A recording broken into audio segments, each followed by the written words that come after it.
running these vast AI rigs, providing this compute power for people that want to do the same thing but outsource it on other people's computers, got me to thinking, why can't I just run this on my own machine? And I can.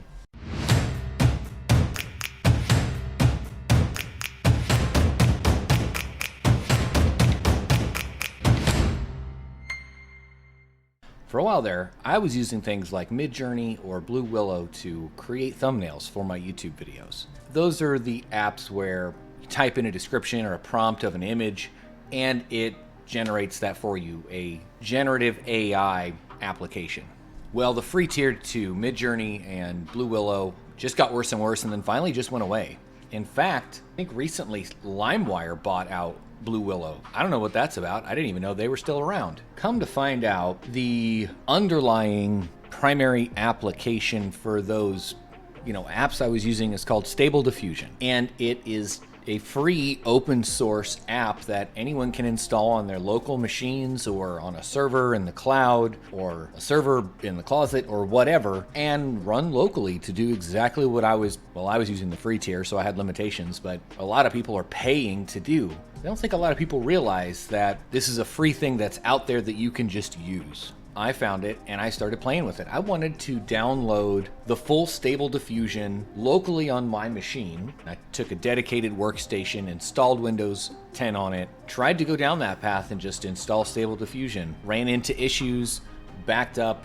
Long story short, I found a one-click installer for it. Makes it super simple to use. For people like me that just want to generate images for thumbnails or to have fun with it and experiment with it and try new different flavors of putting things together, I think this is an excellent opportunity to do that for free. I'll leave links in the description of the video here. Quick access to anything that I'm going to talk about here today, but you can also find this on your own. Easy Diffusion. Easy Diffusion is the one-click installer for Stable Diffusion. Found this on Reddit. This is the Reddit post that I found it on. Went to this link, which is their GitHub.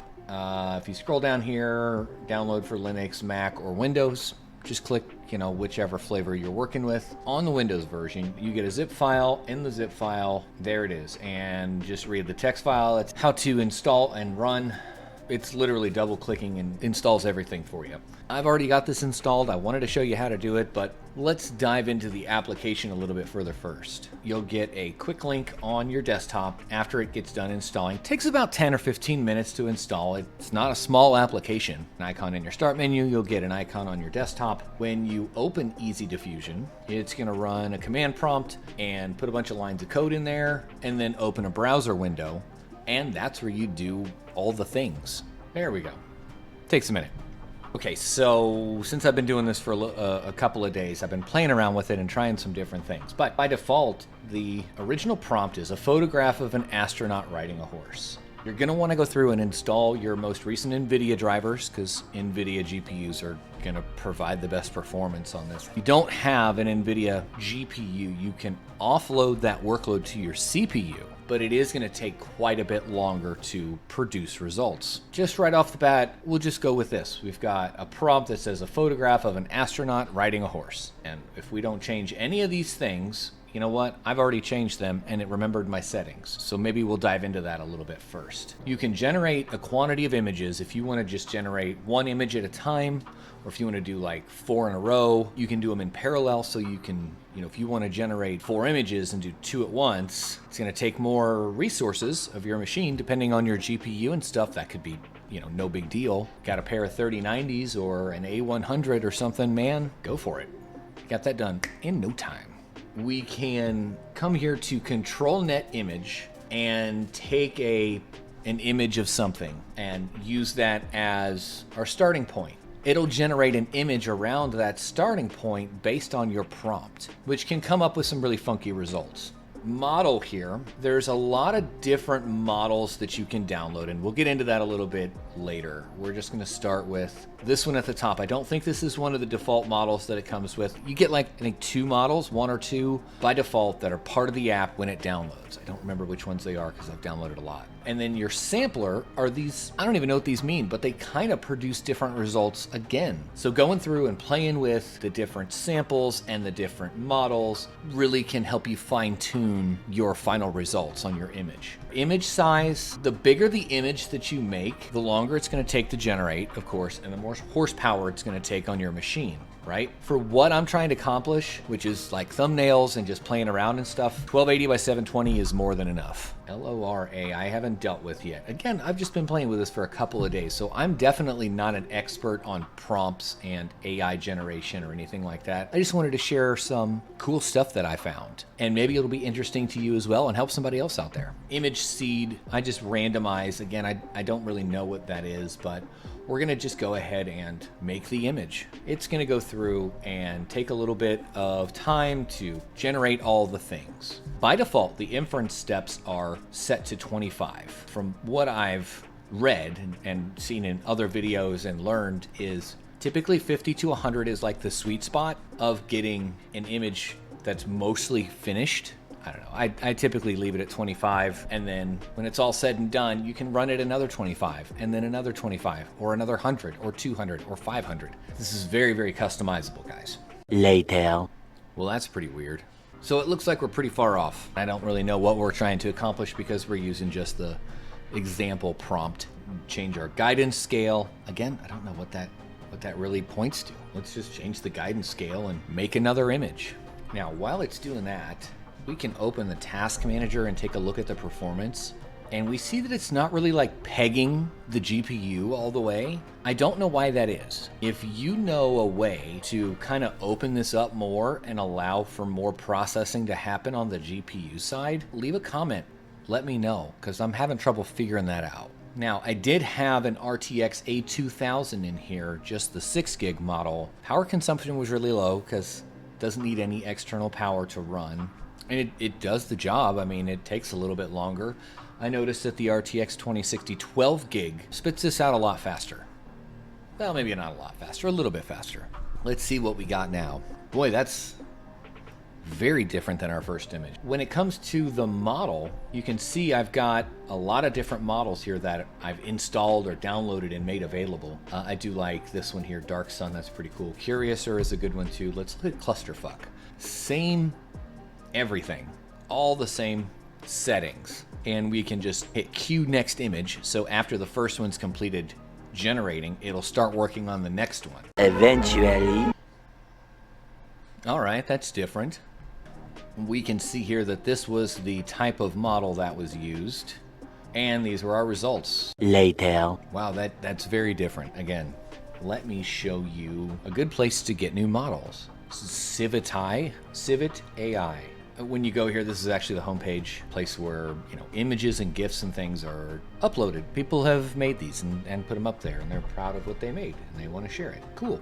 As I understand it, and this could change at any time, and I could be wrong, but from what I've read, the model type that Easy Diffusion works with or is compatible with is the checkpoint type. So that's what I've got. Filters set as. You can kind of look through here and see the different styles that are created with the underlying model, the different like art output for each one. Those are nipples. You can also see that there's a lot of not safe for work imaging going on here. I mean, a lot of these models are all women. Imagine that. With Easy Diffusion, I think you can generate some not safe for work images. Doesn't have like restrictions on it, but you get caught down this rabbit hole pretty quickly. So if you're going through here and you find a model type that you like or you want to try to use, like, what is this? Colorful. Just come here and hit download. You are going to save these here under Easy Diffusion folder, then models, then Stable Diffusion folder.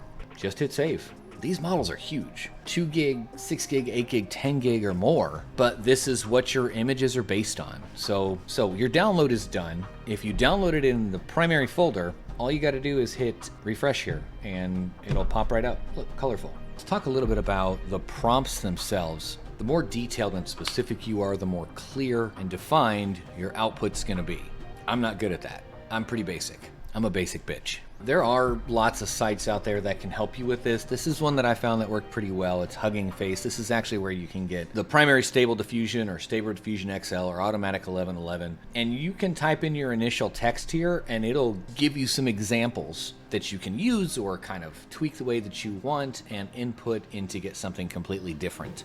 So for example, let's keep using our default prompt here of a photograph of an astronaut riding a horse. Submit, it'll go through and do its thing for a little bit and come up with a couple of new generated ideas for you or prompts for you. Photograph of an astronaut riding a horse on the moon, cinematic lighting, dramatic atmosphere by Dustin Wynn, and then it's got a bunch of other names here. 4K resolution, a photograph of an astronaut riding a horse on an alien planet, planet burning, crop top, studio lighting, sharp focus, wide shot, octane, soft render, ultra realistic, colorful, cinematic, horizon forbidden west. That's quite a prompt.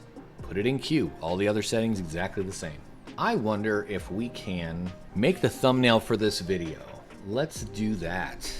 Now, what made me think of this is, one, I used to use a similar service that was free, a free tier that went away, and the free tier got worse and worse over time. More restrictions, were behind a paywall and things, so I tried to find this myself. But running these vast AI rigs, providing this compute power for people that want to do the same thing but outsource it on other people's computers, got me to thinking, why can't I just run this on my own machine?